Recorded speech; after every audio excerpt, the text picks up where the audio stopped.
Well, hi everyone, what's up? It's me again, Jugmaster3, and it's gonna be a little bit of a different type of video. I usually don't make these type of videos, but I just thought to myself, well, why not? Because I mean, I have made that, I did make that Star Fox Adventures like walkthrough a couple of months ago, right now, I believe. And I was thinking for myself, well, maybe I should just make a random like top 15 GameCube games.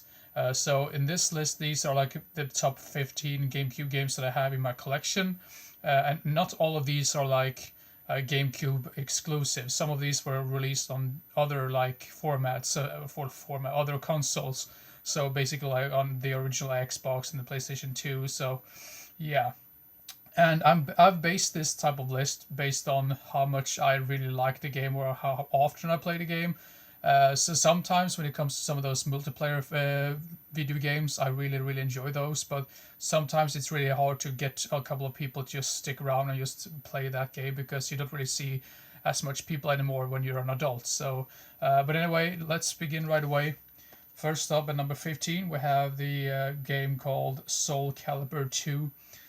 This was also released on Xbox and PlayStation 2. And as for Xbox, I think you had like a special character. I think it was Spawn on Xbox, and then there's another character for the PlayStation 2. But if you had this on GameCube, you got like Link right there as an exclusive type of character. Pretty much like a basic like fighting game, quite similar to like some of those Street Fighter like games in general.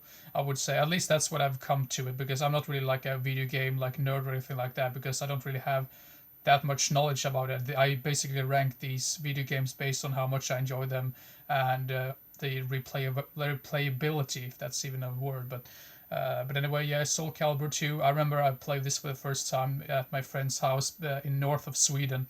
It was a while since I saw him, but I remember we played this game and I had no idea what the controls were all about, because I thought the controls were very strange. So I just kept mashing all the buttons all together, and in some weird way I kept winning, and they just suspected that I was like cheating, which was quite fun. But yeah, it's a pretty fun little game. So yeah, Soul Calibur 2 and number 15. Let's see here. Then we have the first Mario game on this list, Mario Smash Football. I believe this is just known as Mario Strikers or something like internationally. But I think in Europe this is just called Mario Smash Football. It's pretty cool and pretty fun to begin with, but after a while you kind of get tired of it. That's the reason why this is pretty low on the list, because I mean, I do like the gameplay, I do like the setup and all of that, but it feels very like repetitive after a while, I would say. And it's not too, I mean, I wouldn't say it's that fun to play like multiplayer. I mean, even though you can play 4 players on this one, I didn't really care for that too much, because once again it just feels way too repetitive for my taste. And I've never been a big fan of football in general either, so maybe that's the reason why. But the main reason why I bought this back in the day was because it's a Mario game, so I thought, well, why not? So yeah, Mario Smash Football, also known as Mario Strikers, I believe. Now let's see here. Then this one I think also was released on Xbox and PlayStation 2. I have to be honest, I've never completed this like single player mode for this game. Not really sure why, I just couldn't get into it apparently, but I really like the multiplayer based on this one, or like in this game. But Turok Evolution, which I think was like the either the second or the third game in this like series, or like the Turok series. I've always really enjoyed this front cover right there as well, with the dinosaur right there going crazy. Um, but yeah, like I said, I basically mainly played this like in multiplayer mode, so I haven't played too much of the single player. The single player was fine for what I like played it, because like I said before, I never completed it. I think I got stuck somewhere and I just couldn't get further into the game. But the multiplayer is what really makes this really fun. Once again, 4 player mode. Uh, yeah, Turok Evolution. Lots of like gunfights and like, yeah, lots of shooting in that one. Based on shooting and stuff, let's see here, number 15, 14, 13. I think this is number 12, yeah. Number 12, we have Star Fox Assault, which I think is really cool as well. I know many people don't really care for this game too much, because there's a whole lot of like missions where you're like running around on the ground and like shooting enemies. And I know many people didn't really care too much for that, because they usually prefer like the old school type of Star Fox games, when you're like in this R wing and like shooting bad guys in the R wing. But I think this was a really nice blend of that. And yeah, I also like the gameplay is really fun. Like the single player mode is cool, and the multiplayer mode is really fun as well, especially if you play with 3 other friends. Play this not too long ago with 3 of my friends, and we thought it was pretty fun.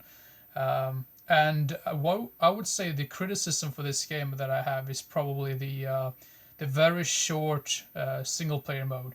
There's only like 10 missions in the entire game, and there's 3 different difficulties. Like there's a bronze and silver and gold. The gold being the most difficult one, and the bronze being the easiest one. But I just didn't really. I mean, I just wish they could have like had at least 20 missions or something like that, because it just feels very very short, which is very unfortunate. But the storyline and all that is pretty fun as well. So yeah, Star Fox Assault at number 15, 14, 13, 12. Yeah, sorry. So at number 11 we have Return of the King, Lord of the Rings: Return of the King. This one was also released on PlayStation and Xbox, I believe. And this one only has co-op mode, or like a cooperation mode or whatever. But this is so much fun. I remember playing this with one of my friends who was also a really big fan of the Lord of the Rings films. I've not seen that guy for quite some time either. Like I haven't seen him since like 2007 or 8 or something. But I remember we played the heck out of this game, and it was just so fun. And I really like some of these games when you have like a cooperation type of mode, when you're like actually working together, because there's so many of those games where you just basically like fight off against each other.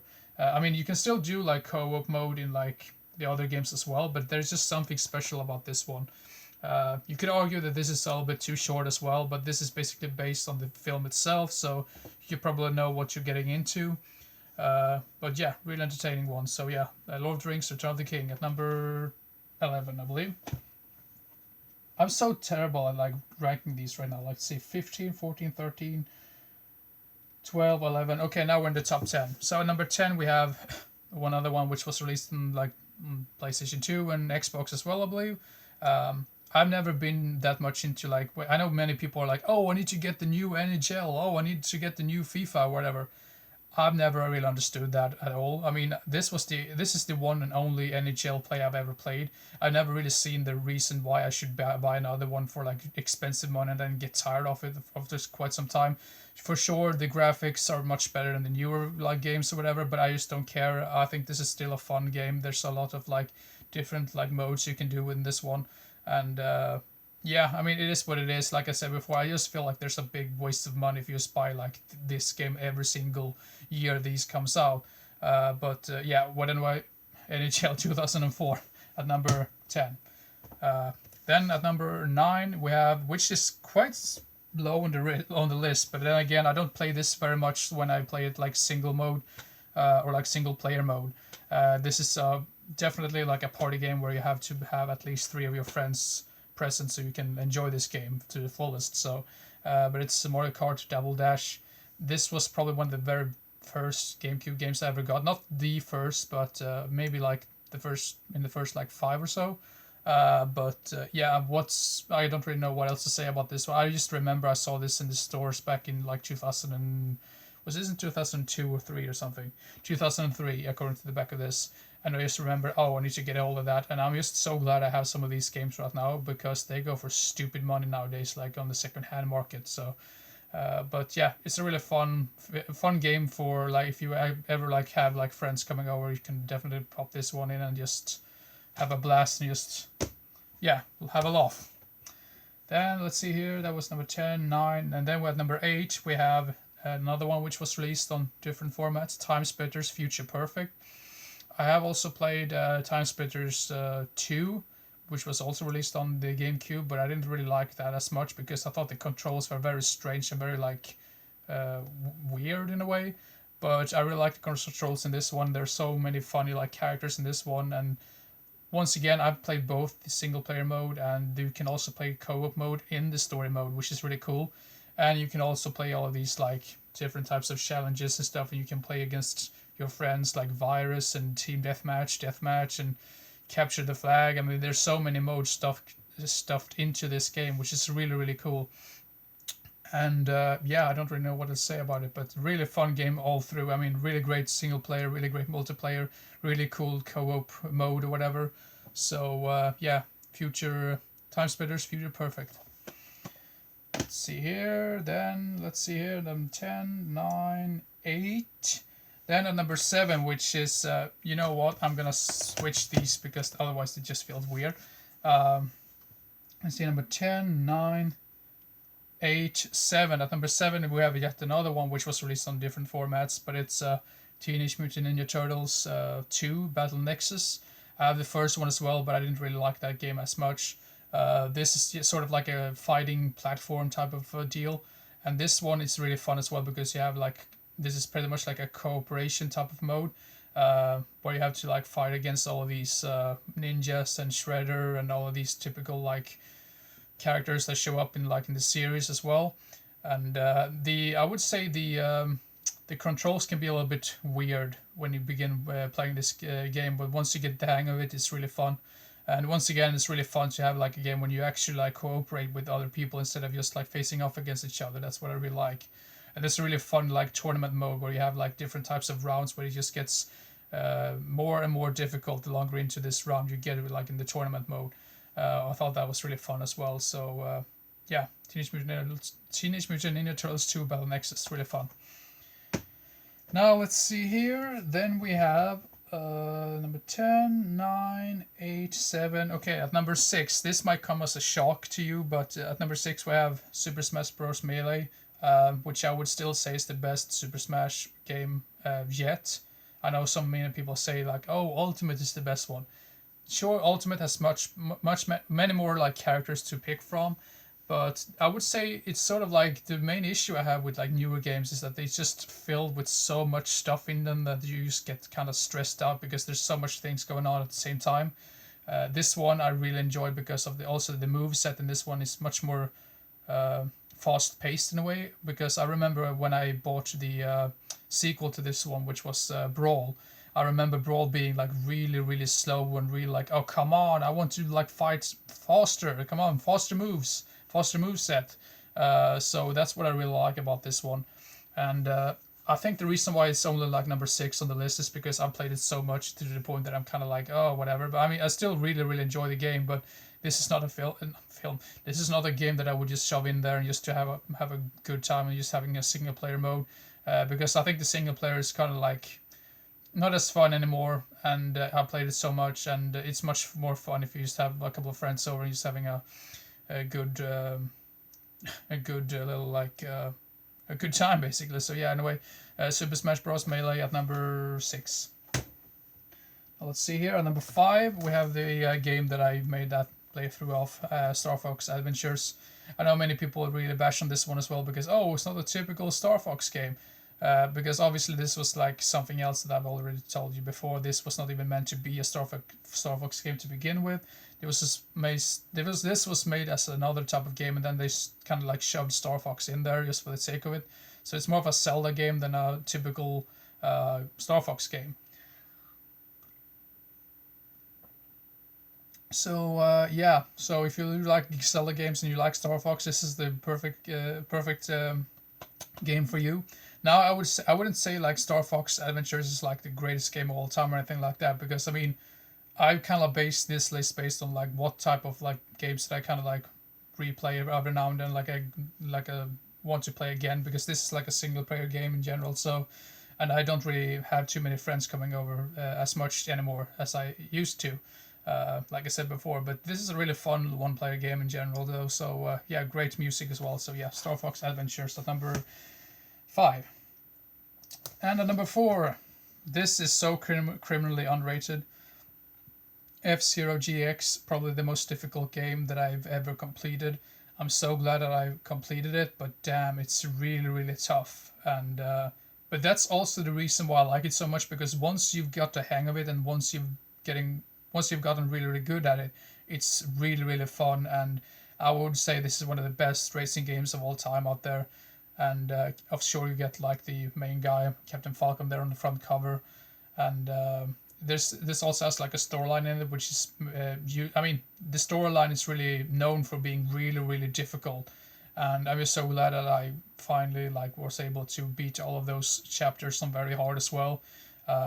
So yeah, I don't really know what else to say. I would say the this also has like 4-player 4-player, and I would say the issue with the like 4-player, like if you have more than one player and you want to play like Grand Prix, you can't do that, which I thought that was really strange. But then again, this is a film. This is a game which has aged really really good because I think the graphics are really really good, and like I said before, the main issue with the game is that you can't play Grand Prix with more than one player, or like just single player mode basically, which I thought was really a little bit of a shame. But I completely understand that because there was so much other things shoved into this game, and you can tell that. And this was the first and only, I believe, game which both Nintendo and Sega worked on together. I can be totally wrong about that, but yeah, whatever.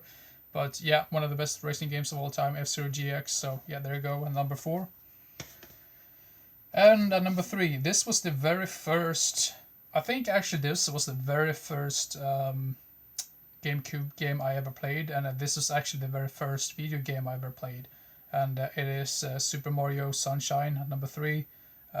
So much, I mean, to explore and so much to enjoy in this world of Mario when he's having a vacation, but he has to like clean up all of this mess caused by Shadow Mario, who turns out to be Bowser Jr. Spoiler alert! Well, everyone already knows that by now, but yeah, I mean, this once again, this has so much replayability, and yeah, I can play this over and over and over again without getting tired of it. It's really fun. I mean, some stages are much more difficult than others, but then again, that's a pretty nice blend when you have some of the easier ones and some of the more difficult ones spread over the entire like game. So I thought that was really cool, and yeah, I don't really know what else to say. I mean, I've based this list basically mainly based on how much I replay them. So yeah. So yeah, anyway, Super Mario Sunshine at number 3, the very first game or video game I ever played, I believe. So yeah. Then at number 2 we have a game which was released. This was one of the very last games released on GameCube, because this was like when GameCube started to like, not GameCube, but this is when Nintendo started to like create the Wii console. So this was one of the very last ones because this was released on both GameCube and the Wii. So and you have at number 2 Zelda Twilight Princess. Once again, a great adventure type of game, and even though I think the weakest point about this game that I think is a little bit tiresome after a while is the whole thing when you have to be like transformed into that wolf. I thought the controls were really strange with that, and I didn't really enjoy that too much. But other than that, I think this is a really great game, and it's a very long game as well. I believe this was even longer than Wind Waker, if I remember correctly. And but so this is more like a darker toned type of Zelda game than especially like Wind Waker or some of the other ones. But yeah, Twilight Princess, I don't really know what to say about it. I played this game so many times, and I keep getting back to like some of these temples thinking, how should I do now? Because I keep getting stuck at places where I've already been and stuff, and it's really like a puzzle as to how I should keep moving on. So, but anyway, Zelda Twilight Princess at number 2. And at number 1 is the once again, I got this game and Super Mario Sunshine at the same time when I got this at some, I think it was around Christmas, around like 2002 or something. So at number 2, at number 1 we have Zelda Wind Waker, Legend of Zelda Wind Waker. I'll play this game so many times and I never get tired of it. Once again, I know some people don't really care too much for the whole boat or like the sailing bit of this game, but I really enjoy it because of the great soundtrack in the background, and I also think it's a great way to set up like the next location. That it's not like something you can just go to and like, oh, now I can just fast forward and I get to this. So you can't really skip that unless you have that special type of ability when you can like transport yourself every now and then, which comes really great in hand like later on in the game. But I think it's a really great way with the sailing bit as to like you have like all this anticipation as to what's gonna happen next. So you don't really know what you're facing, like what type of island you're facing at that point. So I think that builds up great tension. And I think, even though I do believe this is a shorter game than Twilight Princess, but I think maybe it's just the reason why I prefer this one is basically because of nostalgia, I believe, because it was one of the very first video games I've ever played. So, But yeah, I know some people don't really like the way it looked. I mean, it looks more like a cartoony type of thing than your typical like type of Legend of Zelda game. But I really like the gameplay. I really like all the enemies, and it's a real challenge every now and then, depending on what type of temple you're entering. So I remember being stuck at that wind temple for ages, and that song that I played in the background there. For the first time, I was thinking, "Oh, this is a really nice, soothing music." But once you've been stuck there for quite a while, that gets really, really irritating. You're stuck in your head. But that's also sort of like the charm of these games in general, especially like the Zelda games, that you have to really figure out what should I do next to keep going forward into the game. So, but anyway, Zelda Wind Waker at number one. So yeah, there you have it. Like I said before, this is not my typical type of content that I make for the video. I just thought for myself, well, why shouldn't I do a list like this just for the fun of it? So, what type of games do you prefer? Do you prefer GameCube or PlayStation or Xbox, or do you play some of the newer games that I'm completely unfamiliar with? Please let me know. And yeah, if you thought this was a good little like video that I made, do a thumbs up, or like press the subscribe button if you want to. Like I usually say, I don't really force anyone to subscribe if you don't like my content. If you don't like my content, please let me know. But anyway, yeah, I hope you enjoyed this little video, and see you next time. Bye bye.